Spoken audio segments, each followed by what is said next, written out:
We've been telling Slay, this the AFC North. Yeah. Banging.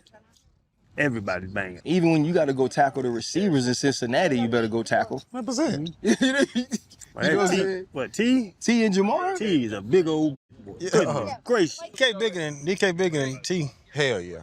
It's portion different too. Yeah. Like T built like a hooper. Yes, it is. You know what I'm saying? But DK is built like a lab rat that people got Walk bored on with. tippy toes like It a was- baby. You ain't lying. Damn. I'm too big. Hold up, limitless. Niggas to me can't pin in it. I fought the here to witness it. Get my people feeling militant. Way I'm feeling, get me up. On the mission, get me up. Knowing me, I got the key. On this vision, I can trust. Trust, limitless. Niggas to me can't pin in it. I fought the here to witness it. Get my people feeling militant. Jay, welcome to the Pivot, man, for the second time. Yes, sir. You know, the first time we did it was different circumstances. You were already an All-Pro and Pro Bowler, but now things have shifted and changed to where you're in a part of your career where people speak of you oftentimes, and the gold jacket conversation starts. Fred Taylor, Channing Crowder, and Ryan Clark. Pivot fam, thank y'all for pivoting with us on this training camp tour. I'm going to ask you the question that Channing Crowder often asks himself when he says, why couldn't I have played for Mike T? I try to explain to people when I'm on TV the ceiling he has as a coach, I believe, is higher than any coach I've ever been around. The way he motivates, the way he prepares, the way he thinks, the way he communicates. What's it been like getting to know Mike T in your short stint here so far in Pittsburgh? It's been one of the best experiences ever. Like, even like I was talking to my pops today, and he was asking me about like how camp has been going and stuff like that. And I'm like, yo, it's in the weirdest way. Like, you know, this is the first time I've had to go to a college, stay in the dorm rooms, do all of that. It ain't, you know, it's nice or whatever. It's old school a little bit. But I'm like, this is the most fun training camp I've ever been a part of. It's like the most that I've enjoyed football, the most that I've enjoyed my teammates, being around my teammates, my coaches and everything, because I feel like everything done went back to the basics. It's about ball. It's about the right stuff. It's about the relationships. And Mike T, he 101. Like obviously I have a great relationship with Coach McVay out in LA, and we had our great times, and still a great friend of mine. But Mike T, different. Like, he different. Obviously, we already connect because he defensive minded, you know, especially with the secondary. But just his messaging, his motivation, the way he like is a true leader, like I just sit in his meetings and I'm like, dang, cause like I want to be a high school football coach one day, so I'm like sitting in his meetings like, yeah, I gotta use that one day. Like this gon' hit. Like Yeah. That's how I am listening to him, and then talking to some of my teammates, and they feel the same way about him. It's like, yo, you can see why he's had so much success throughout his coaching career, because it's a random Tuesday and he'll have that whole locker room ready to run through a wall for him. Like, no joke. Like, all the essence of what football is about, he emphasizes it. Toughness, being well-conditioned. Like, yo, if Jalen got a vet day, Slay got a vet day, we don't expect a drop-off. Like, it's no gray area. It's no, okay, well, Jalen out or Slay out, so this will be a little bit worse over here. Nah, it's like, did we win or not? Were we successful or did we fail? You know, did we get better or did we not? It ain't no gray area. It's black and white. This is what we about around here. Were y'all tough today? Were you well-conditioned? Were you running to the ball? Were you on your alignment, your assignment, your technique? Like, it ain't no excuses. It ain't no this, no that. Like, and I just respect that more than anything, because, you know, you've been around and you have things that happen, and as a team, you'll make excuses for yourself. But I don't think that's how you can be successful. I don't think that's how you can be elite or great, if you making excuses for yourself, or what we call it here is comfort seeking. If you always comfort seeking, then you can't be elite. You can't be great. You are a true mother effing Steeler already. Man, I'm trying to tell you, man. You think I'm playing? I be sitting in them meetings like, oh yeah, this gonna hit when I'm in high school. I'm gonna have all the kids. I'm gonna have them kids in high school. Man, I'm serious, man. I'm just like, I'm in awe. Just not even just with Mike T. Obviously, it starts from, you know, the head man, but it trickles down, like my position coaches and like everybody. Like, it's the same messaging. It's all of that. So I'm just in awe of just being in these guys' presence and still learning even in year 10 and trying to go out there and, keep my game at an elite level while also helping the younger guys make sure that they on that as well. And it's a blessing, honestly. I'm always in awe when we come up here because I've been watching the Steelers for years. They got the same type people, not the same people. Got TJ, before that was Debo. Then they had Peasy. You just go back to what they had. C. Hampers in the middle, Kaiser was in the middle. That same person. You feel that? Do you know that these different teammates than where you've been? Not bad mouthing anywhere else, but just seeing the guys that they bring into this organization. No, it's real. It's real. Mike T and Omar, they construct the team. We want these type of guys. We want kind of old school, hard-nosed guys, fierce guys, maybe a little edgy. Sometimes we gotta tell them, hold on a little bit. And yeah, my teammates are definitely like that. And I think that's another plus of being here is like we are all very similar. So we all get along. We all are into the same type of things. We all love the hell out of football. Like we really don't have a bunch of other interests. Like it's God, family, and damn it, football. It's like that's how it is. So it's been a joy. It's been a blessing, being around these guys. Hey, Jay, before I ask my question, I got a little pivot trivia for you. What's up? Something that we all got in common. Is this a trick question? It's not a Super Bowl. Hey, calm down. Yeah, that we all have in common. We black, brother. I was going to say the same thing. We black men. I mean, not that. That is easy. You said it's not a trick question. Make you think a little bit. It's not. But you got to give us He's played for every team that we've played for. Wow. Damn. I damn sure have. Well, I bounced around a little bit, but yeah, he's played for the main team. Yeah, Jacksonville, but Miami, Steelers. Right. Just 100%. Correct. But just explain to us or talk to us about the process, the acquisition. Yeah. And because Coach T told us he knew a little something when they acquired the whole Aaron Rodgers thing. How did it come about with you? Because the entire offseason kind of was unfolding, and then all of a sudden, pop up, you're a Steeler. How did that all kind of take place? It was in the works for a little minute, I would say. So he knew something else. It was in the works, but things had to get put together the right way. Things had to come together from my standpoint to the Dolphins, to the Steelers. I think all of us had to come to I guess you could say agreement. We all had to come to a consensus on what it would be. I do appreciate the Dolphins and them working with me and David, not just, hey, this team called and, we're going to send you here and this and that. Like, it wasn't any of that. It was very open communication with, this is, y'all been good to us, I've been good to y'all. Like, let's do it the right way. Let's go to a team that's going to be able to compete. Let's go to a team where there's a lot of respect for the head coach in there and, the staff, a place where I can continue developing, playing at a high level, maybe be versatile. And then, I had to let David do his thing too. The money was involved.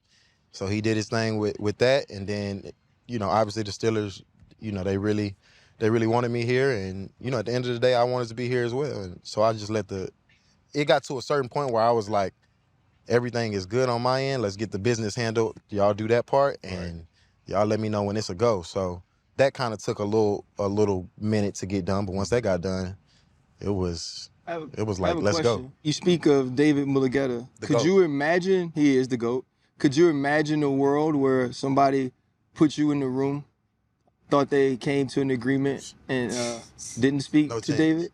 No chance. No chance. No chance. I would laugh at it. They would. You would think they would know better. That's all I'm gonna say. You would think that they would know better. With him for sure. With him for sure. Hey, you would think they would know better. In preparing for this, like it's always difficult for me to do people who I'm friends, to have conversations with people I'm friends with. Yeah. Right? Because you talk to them in other times and it's like, man, what have we talked about or what have we said that I think would be good for people? I'm gonna tell you something that we haven't talked about. Two of my favorite players that have ever played the game, both last name Woodson, Rod Woodson, Charles Woodson, were walking together in the Hall of Fame, and I thought to myself, Jalen's career is very parallel to them both. And talking to Mike T today, he said, you know what, we're gonna use him everywhere. His intellect, his athleticism, his versatility, his ability to communicate allows us to play him where we need him. And he could still play every position on the back end. I think you are very similar to those players. I think you end up where both of those guys have ended up in the Hall of Fame. How do you see what they've been able to do and you getting to watch them finish their careers playing other positions? How has that influenced you? Like I've been asked before, like who's my favorite corner, obviously. If you ask me who my favorite corner is, I'm probably gonna say Revis, probably Revis or Champ or obviously Dion, obviously. But if you ask me who my favorite DB is, I'm gonna say Charles off the jump. Like a lot of respect for Rod as well. He did the same thing, but I'm gonna say Charles off the jump. Like probably favorite player ever, favorite DB for sure. Watching him, even when I was in college, like I've always been a fan of just the game of football and a fan of defensive backs in particular.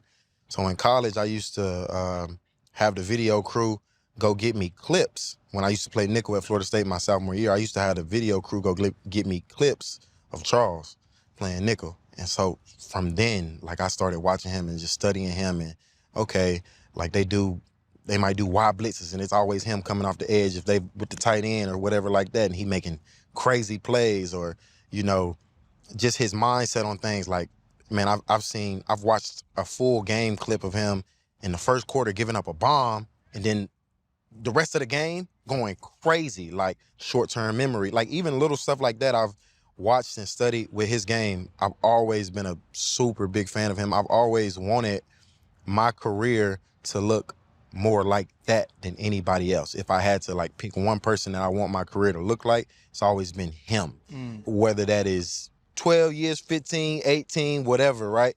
I've always seen my career looking like that. Obviously, on my past teams, I've been needed to more than likely at times be specifically a corner and have certain matchups and be on the outside because that's a valuable position for sure. But I've always wanted to be able to move around and kind of be in a game plan, really. You know, at corner, it gets boring after a while. Will you get that here, though, Jalen, the ability to move around and be around the football and affect the game in multiple ways? 100%. That was even, going back to talking about the acquisition, that was even like a big thing for me. Was like, I remember talking to Mike and Omar, and I'm like, yo, football-wise, I think that was one of the first questions I asked. Like, yo, how do you envision me fitting in with this defense? How do you envision me playing with this defense?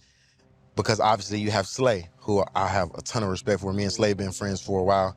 Then you got Joey Porter Jr. And it's like, I know for a fact what both of those guys can do on the outside. And I know what I can do versatility-wise in the nickel, at safety, if you ask me to, outside matchups, whatever. And the conversations we had really had me excited for the possibilities that we can see on the field this year, even if it's playing position that I haven't played yet in the league. But, you know, in college, I played it all. I played safety in first year, nickel, corner.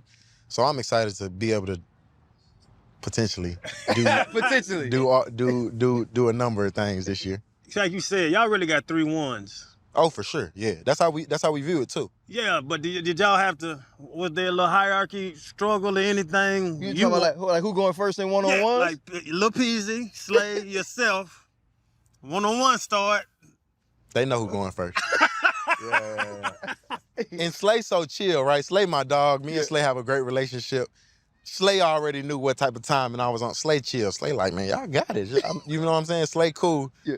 You know, with Joe, he like, nah, Jay, I need that. I'm like, after me though. You know what I mean? Like, you gonna get it. You gonna get that action. Yeah. After me, let me do my thing, and then you gonna get your action. And you know, all 3 of us, we sat with Mike T, even at the beginning of camp, and we had good conversations, and he even kind of butted in and told Joe too, like, hey, Jay gonna be the guy right now. Mm-hmm. And we're gonna get you yours too, but Jay gonna be the one popping it off. We're gonna give the people what they want. Jay gonna be the one. Yeah. But I love it, to be honest, because like one of my most favorite years when I was in Jacksonville with AJ Bouye, and it was like I felt like I was that one. I was the dog.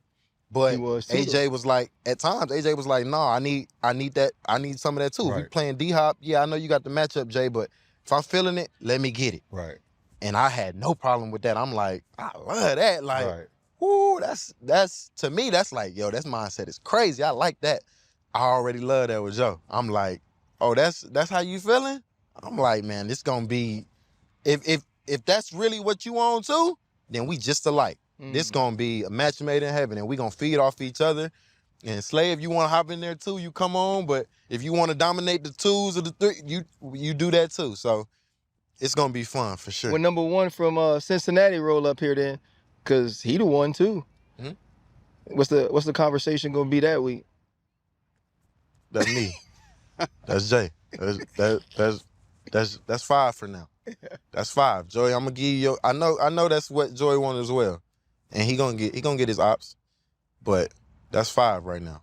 That's 5. The Steelers made some great transactions this offseason, and they brought in a lot of guys that have won Super Bowls, right? A lot of great leaders. How do you see yourself fitting into that equation to bring that energy and let it trickle down to all the other guys who lack the experience of playing on that level in those pressure situations Yeah, to get them up to speed? Definitely trying to help the guys get over the hump of, the playoff win drought, but we got the right guys here already. You know what I'm saying? They just, at times you got to put different pieces together and stuff just has to happen, right? So I haven't even really thought about it in that way because I just know that like we got the right type of guys that can do it.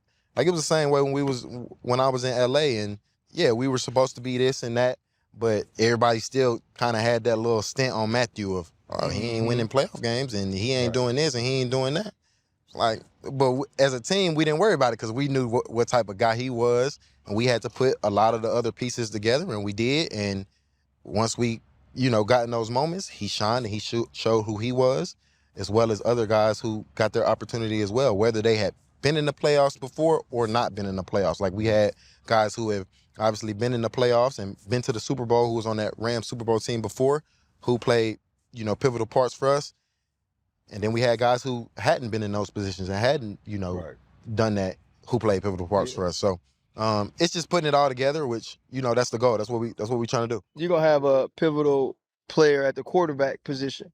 Got a chance to see him in person today, and he threw like 4 or 5 footballs that made me feel the same way I felt in 2010, 2011 Super Bowl when we couldn't do nothing with him here. I'd have 2 rings if not for him. What have you seen from Aaron Rodgers that made you just say he still got it? Still got it. Oh my goodness. And well, first off, I'm just about to take away like his arm talent and his precision, his accuracy, and the no-look passes and all that. Forget about all that for the second. Can't forget about it, but for the second, forget about it. The confidence that he brings, that whole offense, like everybody around him wants to be great, and it's kind of like nobody wants to let him down. Yeah. The best teams that I've been on, that's been like how the whole team is. When I was in LA, I didn't want to let AD down. I did not want to let Aaron Donald down. Wow. Other guys on the team felt the same way. Right. I didn't want to let the secondary down. They was looking at me to lock up number 1 receivers. I didn't want to let them down. The other defensive linemen didn't want to let AD down. The other edge rushers didn't want to let Vaughn down. You know what I'm saying? Then on the offensive side, our receivers did not want to let Matthew down. They wanted to prove that he could be that piece and do it. You know what I'm saying? The other receivers didn't want to let Odell down, Cup down. You know what I mean? The running backs, Sony and Darryl, they didn't want to let nobody down. The offensive linemen didn't want to have Stafford be touched. They didn't want to let him down. Like, that's how I feel that A-Rob is doing for the offense right now, and I feel that is probably the most important thing. Like, man, the lineman be pissed off if he getting touched. That's how it should be. You should feel that way. The running backs want to have a good running game so that they can open it up for him so he can sling the ball around crazy. You know what I mean? You know what I mean? DK, the other receivers, the receivers don't want to let DK down. They don't want to have him take the whole, they don't want it all to be on him. Everybody wants to step up. Everybody wants to be great.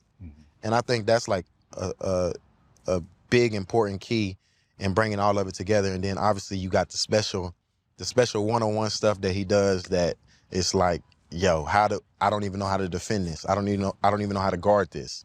And then he's building the chemistry with DK, his tight ends, and everybody. It's like, yo, some of this stuff is insane. It's only making us better in practice too. Do you feel that there's a lot of pressure to prove that you guys aren't the NFL version of the LA Clippers? And what I mean by that is, you look great on paper, you got the names, you got the resumes, but you still got to go out there and do it. 100%. The type of guys we haven't thought about it that way. I don't think we even will think about it that way. Right. For example, if you go ask A-Rob, is he too old or if he's washed, like, see what his response is going to be. He going to say, come watch me. Right. Come watch me. Come watch what I do. See what this old man can do. You ask Slay that, he going to tell you the same thing. Put your number one receiver up there. That's what Slay going to say. And then ask him after the game how that's going to be. Right. It's all going to tell the story once we line up. Mm-hmm. Sundays, Mondays, Thursdays, Friday, I don't even care. It don't matter what day it is. That's the type of team we got. We line it up. It should be that way. So, yeah. No, we don't think about it that way. Cool. I'm glad that we look good on paper. We look good on Madden and all that good stuff. But we grinding to look good in real life too. Right. So when you line up, you gotta feel it. And is it on with all them personalities, all that talent? Like you brought up some names in LA you played with, super talented. This team is super talented as well. Is it on y'all to figure each other out? The egos, anything? Is it Mike T, or does it come to coaching staff, or is it a vet saying, hey, okay, like you said, y'all work it out yourself? It's a collective for sure, but I'm respect and I'm scared of Mike T a little bit. I ain't gonna lie, love him, but I'm scared of him. This is the thing about Mike T. He does have an open door policy where we can come, we can talk to him, we can maybe bring suggestions and stuff like that. But a true leader. I'm talking about true leader. At the end of the day, sometimes it's just like, growing up in the house. Sometimes if I say something, I ain't got to tell you why. It's just, this is what we doing around here. Right. Mm-hmm.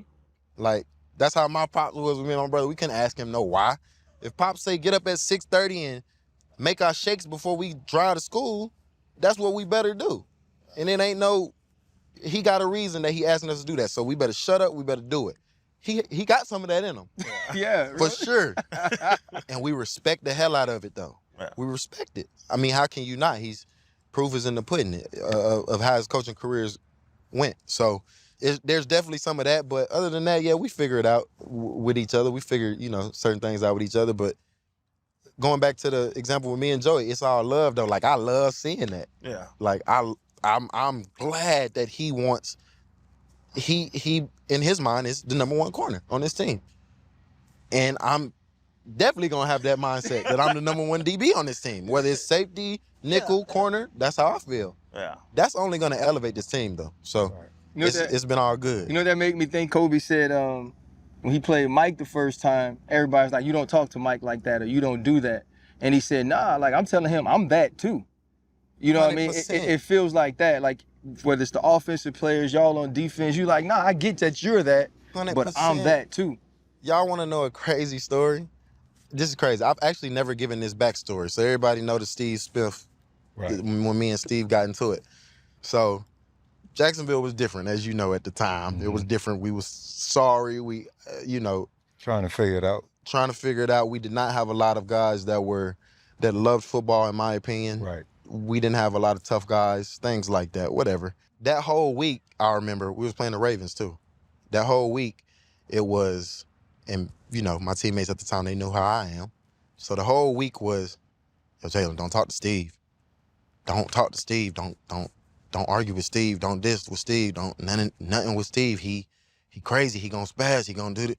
You gonna turn him up. And the whole week, this is back in Jacksonville, I'm like, y'all are crazy. Like, I'm that. Like, I don't care what he talking about. I'm that. Like, I'm really that. So I don't even care.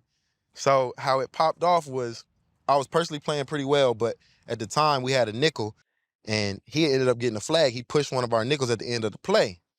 That was my moment. So I went over there, pushed him, boom, boom, boom. And then it was like a little smaller scuffle, nothing crazy. Y'all know football scuffles. It got broken up. At the end of the game, that's why he came up to me. He was like, in his exact words, I won't even forget. His exact words were, yo, youngin', you straight, but you better watch who you talking to. You better watch who you. And I started laughing at him. Like, I started laughing, like, he a little bit shorter than me or whatever, but I started laughing at him. I'm like, I'm I'm that. What you mean? I'm that. You coming up to me after the game, and then that's the locker room thing. You know, you coming to me after the game. You old man acting like that. Cool. That's how that happened though. Yeah. So you know, just to go back to the story of when Kobe was like saying that about Mike, like I'm that too. That's always been my mindset, and we got a lot of dudes on this team who got that same mindset. Like, yo, no, I'm that too. It may not be seen yet, but I'm that too. Like, I see a lot of that in my teammates, and I love that. Like, I love that. Like, that's gonna make us great. Hey, man, for real, I gotta stop looking at these financial statements at the end of the month, bro. From ride shares to people delivering my food. Shoot, I don't even go in the grocery store no more. By the end of the month, I'm looking at my statement like, okay, what am I doing? You know what, though? I got it under control, bro. I went and got Monarch Money. It acts as sort of a personal CFO so you can track and control all of your stuff so you can stop earning and start saving. And with relationships, Monarch Money helps too, because you personally, like you said, you can check yourself, but also you have something on the table to show people in your life. I'm spending money on this, we spending money on that. So that's what it is. Well, I lay it out so they know, hey, we can't eat Uber Eats every damn Also night. too, heavy on the we. What's that? The we side. This money comes from one place.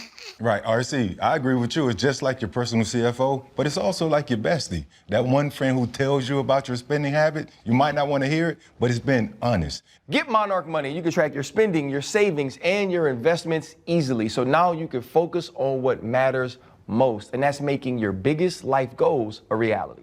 And it's been named 2025 Wall Street Journal's best budgeting app. And you know it's real. Recommended 5 stars by over 30,000 users. Can't get better than that. Get control over your finances with Monarch Money. And all y'all gotta do is use the code PIVOT at monarchmoney.com in your browser for the first year, half off. You know we got y'all. And that's 50% off your first year at monarchmoney.com with code PIVOT. I have a question for you, man. You speak about your father and that relationship so highly. And in our game, it's not often you get to see some of those same qualities in the person that is in charge of leading the team. And you've had great coaches. Sean McVay is a great football coach. For sure. Right? But Sean McVay is different than Mike T. Yeah. When you call your pops and you're having those conversations, what's some of the back and forth between the two of you about the place you're in now? He honestly asked me about Mike T more than he asked me about anything else. Like, before he asked me about a teammate, he asked me about A-Rod a little bit and things like that, but before he asked me about teammates, he always asked me about Mike T. How's that? How's he as a coach? You know, obviously he knows the relationship me and Sean have and got a lot of respect for him as well, but like immediately, I even remember, you know, and my dad kind of old school too, so, you know, the Steelers kind of got that old school feel about him and stuff like that, hard-working city, just even the city in general. When the trade got announced, I was in London, so I had to fly straight here. Just to, you know, sign all the paperwork and stuff like that. My pops was like, yo, can I just meet you there? And I'm like, yo, ain't nobody there. Like, it ain't nothing that, like, ain't nobody there. I'm like, Mike T ain't there. Like, nobody's there. I'm literally going to sign my paper and I'm leaving the next day. Like, it ain't nobody there. But, man, he's so excited for me, for this opportunity, just for the team, for me to, you know, play under a coach that I have a ton of respect for and that I've always had a ton of respect for and that, like, I've looked up to, like, growing up and stuff like that. So he's been super excited for me. He kind of feels the same way as I do, like, yo, like, let's get it this year. Like, show all your talents if that's what they're going to let you do. You know what I mean? Push yourself. Make sure you grinding. Like, my pop's old school. He excited for me. He think it's good. In year 10, how much has this change re-energized you? Like, you always played the game tough. You always played hard. You always tried to be your best. You tried to excel. But I've watched you move around in your career, and it seems like you're also searching for the optimal place for you at that time in life, right? And that changes as we evolve. 100%. As you've evolved, how much has this fit re-energized you as the human, even more so as the player? More than I could probably explain, to be honest. Like, when I got traded from L.A., I was like literally praying to go to Miami. Like, and it was probably not for all the right reasons. Obviously, football has always and will always be very important for me. But I also had other things in the back of my mind too, like, yo, I want to live in a good city. I want my kids to enjoy life and, be in the sun and have pool year round and this. I want my family to like coming to visit me and this and that. It was other stuff that added on to that as well. With this decision, I'm like, man, I promise you, I prayed to God completely different than I prayed like the last trade. Talk about that I prayed like, my prayer was so different. It was like, yo, please reveal what you want from me. Like right now, in this moment, please reveal what you want from me. I ain't even asking. I don't even want to go to a specific, I don't want to go anywhere specific. Like, it came out like, oh, he want to be back out in LA. He want to do this. Man, I ain't prayed that one time. I'm talking about never. I was like, it would have been cool. Don't get it twisted, but I ain't prayed that one time. I'm like, yo, please reveal to me where you want me to be and why you want me to be there. As things kind of unfolded and, obviously they checked in very early. Mm-hmm. And at the beginning, when they checked in, A-Rod wasn't here yet and it was a lot of uncertainty. So in my mind, I'm like, nah, man, that can't be it. You know what I mean? Like, nah, that can't be it. And then it was just like the persistent, like, it kept coming up, whether it was like little reminders daily or it was like, oh, now A-Rob's there. Now I'm getting more phone calls or like, man, randomly, David called me one day and was like, yo, you been in California? Because he know I go out to California. He like, yo, you been in California working out with DK and A-Rob? I'm like, nah, like, I ain't seen it. Like, I ain't even seen him. He like, yo, somebody just called me, told me you was out there with him. I'm like, nah, not even. And then working out at UCLA and then like, right when I'm getting there, DK leaving, just like a bunch of stuff just kept happening. And I'm like, man, is this something for me? And my pop's been preaching this whole offseason like, yo, Jay, get back to the basics. Like, let's get it. Like, come back home. Let's grind. Let's get back to it. Let's build yourself, an all-around athlete. Like, stop focusing on just one thing or like, let's build it all up. So it all just came together and like my family's so supportive. My kids are so happy. Like, and it's just, I feel like it's just me, my teammates, football, like, and I love every bit of it. Like, I've just been embracing everything that's going on in my life. Like, life is really good for me right now. Life is great. You say you pray for something different, and this is definitely different. Yeah, for right? sure. There's more tradition than the other teams you've been to. Mm-hmm. More championships, Mm-hmm. more fans that travel, Mm-hmm. the craziest fans. I love them just because of that. Wish I could have played for some. But it's also more snow. You haven't played in a cold city. You ready for all of that and those changes and just everything that come with it? Yeah, I ain't tripping on it. I'm cool with it. My brothers, my teammates, they gonna be out there with me. If we cold, we cold. We still gonna rock though while we cold. I'm telling you that. Everybody cold though. You know what I'm saying? They cold Everybody, too. we still gonna rock. Yeah. Like, it ain't none of, like, cool. It'll give us an advantage if that's what people want to say, later in the season. If it gives us an advantage, it gives us an advantage. But yeah, I'm cool. I They bought got a me a little bubble here? Ram truck. I'm ready. I got rid of the Rolls Royce, all of that. Give me the Ram truck. You know what's funny is the Steelers parking lot doesn't look like an NFL parking lot. Mm-hmm. Like I remember I was coming from Washington and we had Clinton Portis. He had every type of car you could think of. LeVar Arrington. We had all these big contracts and these dudes, like even the wives would show up to the game different. They'd be in heels and dressed to the nines. And then when we got to Pittsburgh, it was folks drove Ram trucks. Yeah. At the time, old man Rooney had a Buick. You know what I'm saying? Like, cats just came to the stadium to play football. That's it. We about football. You know what I mean? Like, I ain't gonna lie, I love this, y'all. Like, this remind me of, like, when I was, like, younger. Broke, ain't had nothing. I'm just, man, Pops take me to the field. I'm ready to play, man. We gonna warm up. We gonna play football. Like, it's about football around here. Like, You mentioned your family, Jay. You were a young father, Mhm.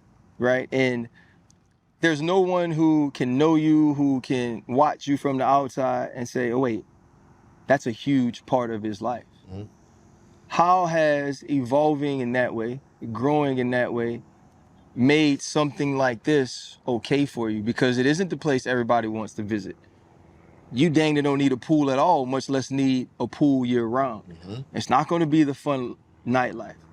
How much, though, as being the father that you are now says, you know what? This can work for me and them too. 100%. The way I want to raise obviously I love my mom and my pops, and I think they did an amazing job with me and my big brother. And I want to raise my kids similar, not the same, but similar. I want them to see, like, yo, Pop's getting up at 6 o'clock to go to work. He ain't getting back to way later. Like, I want them to see the hard work, the sacrifices. I don't really care too much for my kids to see the glamour, all of this. No, I want them to know and see what hard work is. So cause I be training my daughters and everything like that. So when I'm on them, like, Yeah. they know I'm on the same thing. And I even preach to my daughters and stuff like that. Like, yo, you want to be a winner, right? This is what winners do. Right. This is what champions do. Or do you want to be a loser? Like, I'll call my daughters right now and I'll say, what do winners do? And they'll tell me straight up what a winner does. And I say, what do losers do? And they'll tell me what a loser does. And I'm gonna say, so which one we gonna be? They say, they'll tell me we're gonna be the winner. And obviously, my daughters are super athletic, athletes on both sides, whatever. But that's the type of stuff I'm trying to instill in them. It's like the hard work, even in terms of like manners. Like, they meet y'all, they meet anybody, it's gonna be yes, sir. It's gonna be no, sir. Yes, ma'am, no, ma'am. That type of stuff. And I feel like here in Pittsburgh, things are not superficial. Like, you kind of have sometimes in Miami, in LA, and things like that. Like, nah, people around here, they work hard. They got manners. They're super respectful. And those are the type of things I'm trying to teach my kids. I love that. It is cool, and you get drafted to Pittsburgh off the bat. You're just gung-ho about it now, but would your career be different if you were here for 10 years? Probably so, yeah, 100%. Because you talking about the gold jacket, you talk about, you in them conversations, but 100%. But what would be the difference? You had a Super Bowl in LA, you was a Pro Bowler, All-Pro. everywhere you were, all-pro. Why would it be so different in Pittsburgh? Let me say this. I embrace every part of my journey, and I think that every single part has been important for specific reasons at that specific time, and it's all led me to here and being super appreciative of where I'm at right now. Let me say that. If I would have started my career here, it probably would have been different. My focus may have been a little bit different at times. I may have been here just my whole career. Like, this is like a place where I feel like, one, they take care of their own. I truly believe that they take care of their own. But two, guys really want to be here. Like I've heard them say it when they were going through TJ's contract. I was watching Mike T's interviews and stuff. He like, yo, both sides want to get it done, so it's going to get done, right? You know what I mean? Like, that's not always the case when you at everywhere, but here, it's like, nah, I want to be here, man. Let's let's figure it out. Let's do it the right way. They handle business the right way. Fans are amazing here. Coaching staff is amazing here. They're always winning here. It's not much to not be happy about if you truly love football. Like you say you do. You do know that playing here comes with a very different responsibility to the community and to the fan base than playing in LA and Miami. We don't have entertainers and rappers, and we don't have actors and celebrities. We got Steelers, we got Penguins, and we got Pirates. And the name I said first is the most important 100%. name. When you win on Sunday, it's a different vibe when you see everybody walk to work. 100%. On Fridays, when you drive through the city, there's going to be women in business suits with 5 jerseys on going to work. Like that is proper work day attire. What's expected here is different. What's going to be expected of Jalen Ramsey and everything that they've ever heard about you here is different. I think you got to meet him last week. He don't talk much. He wears his hoodie super tight. We FaceTime with him. Like, there's a lineage of the Mel Blunts and the Rod Woodsons and the Troy Palomalus, and they're going to expect you to have that sort of impact 100%. on this team. When you think about the lineage of the organization and now the position you play, How much do you relish in the opportunity to uphold that standard? I wouldn't want anything other than that. Truly. Like, that's when I thrive, honestly. You put the pressure on me, that's when I thrive. Because if I am who I believe I am and who I say I am at times, then, it's going to show. So I wouldn't want it any other type of way. Like, I love that. You cool with the executives and coaches believing differently now? There's an off-season list that, for as long as I can remember, you were at the top of. Mm-hmm. When Jeremy Fowler would go on TV and he'd be like, here's the list of the top DBs or cornerbacks. Yep. Normally, Jalen Ramsey was square at the top. Now it's loaded with names like Pat Surtain and Derek Stingley Jr., Trent McDuffie. It's a lot of names that aren't Jalen Ramsey. Chan asked Devontae Adams about the same thing. Like what happens when you get to year 10 and 11 and nobody checking for you no start more? dropping down that list. That's cool. That's cool with me. That's cool with me. And I got a lot of respect for those guys you named. A lot of respect for them. They're young. I hope they get paid. I hope they do their thing. But Jalen's I'm still that one. I'm still that one. I'm still the one that they was looking up to. I'm still the one that they still gonna be taking parts of their game and trying to copy mine. I'm still that. It's like Charles. Charles didn't win Defensive Player of the Year till year 9. I'm in 10. You know what I mean? I'm still going. That's kind of impact you plan on having? For sure. God willing. You know what I mean? Stay. Obviously. That's the same smile when we asked Mike T about having all 3 of y'all corners on the team. Yeah. He set up his smile too. Yeah. Don't worry about it. Yeah, man. We like I said, it's all gonna show once we get on that field. But it's all gonna show when we get on the field. That's all I'm gonna say. But I'm cool. I'm cool with that. I'm 100% cool with that. I think that's how it should be. I think that's how the sport should be. If you have a down year or whatever, you should be graded on your performance. So throughout my career, I've kind of built up my resume to where this is what people expect of me. So if I'm anything less than this elite player, then that's terrible, right? I'm cool with that. One, that means that I've done something in my career. That's off the bat. And 2, that means that people are assessing me and grading me fairly. And I'm cool with that as part of this game. I'm cool with that. So now I got to show them that, all right, it's still that. And I'm cool. And I'm cool with giving people little reminders. Man, listen, bro. I thank you for your time, man. I mean, we get to talk pretty often because I see you. But to see you in black and gold, it just does my heart.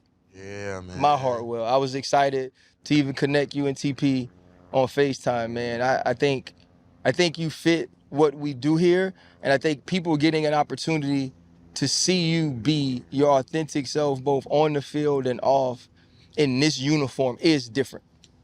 You've been able to shine wherever you are, but it's like that thing, this great player has been so many places, right? When does he find a home? Your career is not like mine. Anyway, so much better player. But I remember when I first met Mike T, he called me a journeyman. And I was like pissed. But it was just true. I had been to 3 different places and he's like, but we gonna make this your home. So from Steeler Nation to you, man, I hope we make this your home. You and me both, man. Man, appreciate you, bro. Yeah, 100%. Yes, sir. I appreciate y'all. Yeah, thank you, dog. Shit, stupid, dog. Oh, He was like, yeah, I'm still that one. Okay. Carry that. Yeah, he was like, You gotta carry it. he's like, I'm still that one. That's what's crazy about these people like him that's been good the entire time, like Derwin. You know what I'm saying? It's a confidence level that go with that. Played is perfect. Yeah. I set my damn bar so high that you compare me to me. Straight up. Yeah. Straight up. Y'all really think about that? Yeah, I'm not really comparing you to number 4. Yeah. You're not what you used to be. That's what it is. Yeah. That makes perfect sense. Yeah. It's dang. Jalen wasn't on this year. He losing it. So it's like, okay, I gotta remind him that I'm still on it. Yeah, I'm still on Oh, that. they excited. They believe it here. They what? Oh, and I'm gonna prove these folks right. Yeah, That's one thing about that. they believe it here. Hold up, limitless. Niggas to me, God pinning it. I fought the head to witness it. Got my people feeling militant. Way I'm feeling got me up. On the mission got me up. Knowing me, I got the key. On the vision I can trust. Trust. Limitless. Niggas to me, God pinning it. I fought the head to witness it. Got my people feeling militant. Way I'm feeling got me up.